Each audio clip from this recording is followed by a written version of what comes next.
سلام، امروز 21/12 ساعت 12 ظهر تست مفقات.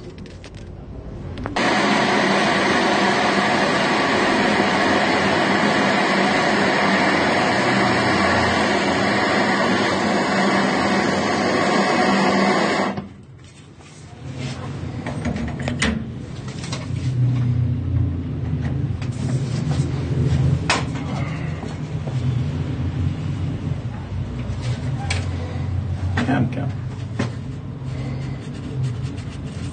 خود بازم زیاد شد.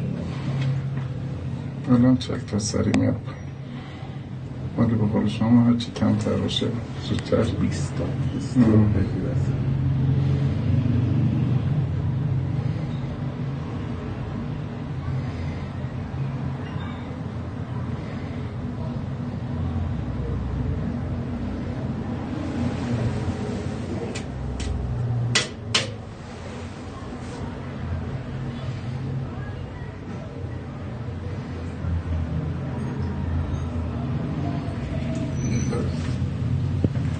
اون 20 تا میگرفتیم بهتر، زودتر میماد.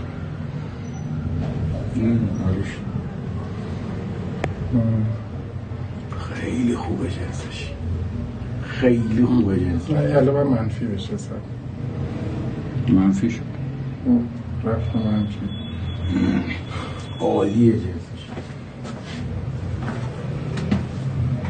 ببین کلن برگشت رو منفی، وزنم کلن داره میزنه.